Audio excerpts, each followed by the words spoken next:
Hello everybody, I'm Evan Massoud. Welcome to a special winter edition of the FREDTV Sports Report. The Thread will return in this time slot next Tuesday with an all-new episode. Recently, our cameras were at Diamond Regional where the MIAA state tournament-bound Lady Bengals celebrated senior night. Coach Shane Doyle told me earlier in the season that this is a young but hungry team that wants to work hard and succeed. They've proved him right, earning a playoff spot just about halfway through the regular season.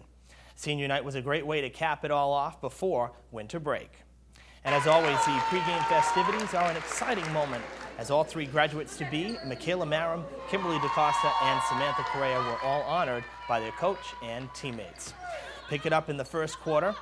Lady Bengals up by 2, but the Wildcats' 8th grader Laura Mendel sticks the hand in and jars the ball loose. Takes it up the court for the steal and the layup and the foul. The three-point swing puts Westport up 11-10. A little later, Diamond returns the favor. An errant pass to Madison Martins allows Maya Parker to take it back where it came from. She goes uncontested to the basket and grabs an easy 2 points. Gotta love that defense. All right, seconds remaining in the first. Bengals down 17-12, but chipping away with good ball movement. Parker to Michaela Marum, who finds Ronnie LePage in the paint. She frees herself with the spinning fake and lays it in for 2. It's a 3-point game. Unfortunately for the Bengals, the Wildcats would come out on top in this cat fight, spoiling Diamond's senior night with a 10-point upset, 58-48, the final score. But despite the loss, the Lady Bengals ended up with a 12-6 record, good enough to earn them the number 7 seed and a first-round home game on Wednesday at 6:30 versus Sturgis East. The Diamond girls, though, were not the only team to make the cut. The Durfee boys played at home yesterday in the preliminary round versus Brockton. That game is currently airing right here on FREDTV. And another tournament qualifier is the Diamond boys basketball team. The Bengals didn't finish the regular season like they hoped. They dropped their final 3 games. So I stopped by practice to speak with the team as they prepare for round 1 of the playoffs. Sports anchor for The Thread, Carlos Borges, joins me now to tell you more about the Bengals' first tournament appearance in nearly a decade. 9 years is a long time, Carlos. It certainly is, Evan, and you can bet the players are soaking it all up and hoping to make the most out of this opportunity. On Saturday, the team went back to work after vacation to prepare for the Thursday road game versus South Shore Christian Academy. Most of the guys on the team have never played in the tournament, so there is certainly some added pressure. Senior Brad Carrero hopes to be a leader for the Bengals because he was a part of the football team's playoff run just a couple months ago. He and his coach, Nick Santos, are optimistic about the team's chances, despite their lack of playoff experience. Football, we were really good this year, and I was a part of that as a captain. So this year, going to the tournament, it feels awesome. I don't know how many years it's been, but it feels great. On a personal level, it really means a lot to be with guys that I truly like, that I know we can win this. I saw the bracket, I'm like, okay, we have a really good shot this year. I think we can go far. I think these guys are prepared. Last time we had a break, we lost to Conley before break, right before Christmas, and they responded very well in that vacation and came out and defeated Conley on the other side of it, and also defeated Holbrook and Old Colony. So we definitely have high hopes for a little run here. Coach said that he's proud of the team's maturity and how they have bounced back after tough losses this season. They finished second behind Blue Hills in the Mayflower League and are on a mission to bring home Diamond's first ever state title in boys basketball.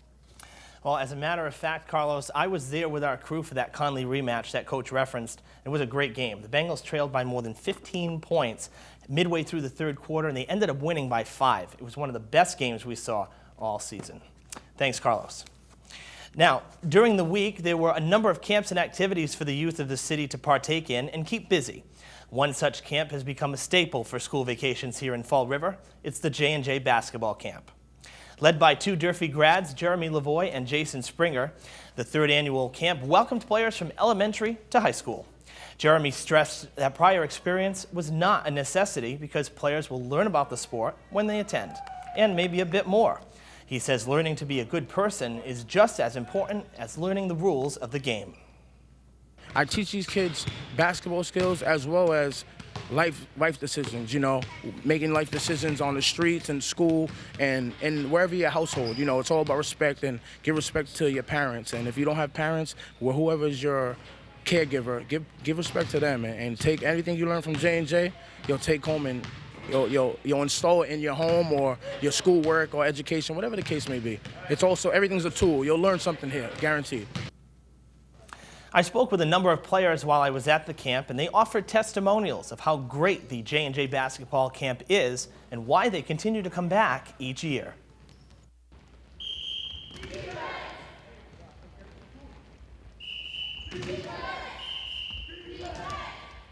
Offense when I score, and when you're good on defense, it gets the whole team hyped up and you want to play more. I need to get better at my shot, work on that more, and this is helping me. What brings me back here is all the help that I'm getting and the things that I learn more, and what gets me better at the game. He teaches you the basics, but the basics turn into real life stuff that you need to learn. Like in basketball, he'll teach you the right things to do at the right time and how to do them. And as you can see, Jeremy was having just as much fun as the kids, even playing a little one-on-one at times. He hopes to continue the tradition and hold future camps as long as there's a demand for them, saying it gives him great pride to give back to his community. Jeremy graduated from Durfee in 2009 and went on to play college ball at Manhattan University.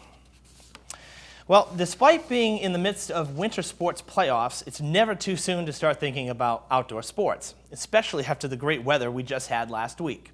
So our final stop this week takes us just over the bridge to In the Zone Baseball Club in Somerset. It's a great alternative when the weather doesn't cooperate.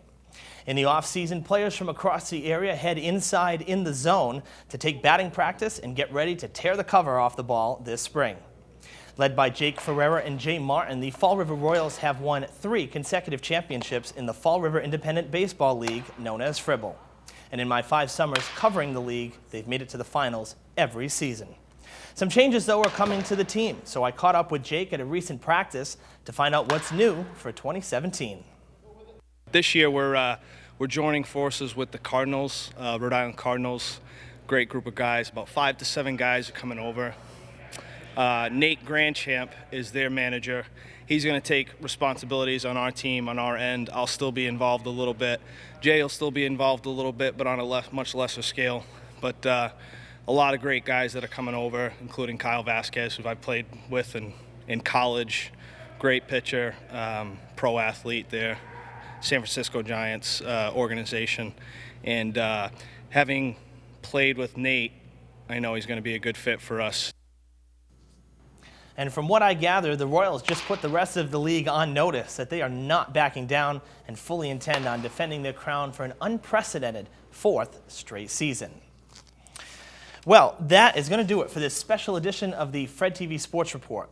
Be sure to like and follow our FREDTV Sports Facebook page, especially during the state tournament when results are coming in daily.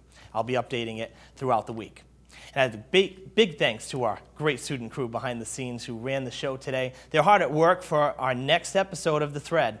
We'll have some great stories for you next Tuesday at 5 p.m. right here on FREDTV Channel 9 or online at fredtv.us. I'm Evan Massoud. As always, thanks for watching, and I'll see you soon.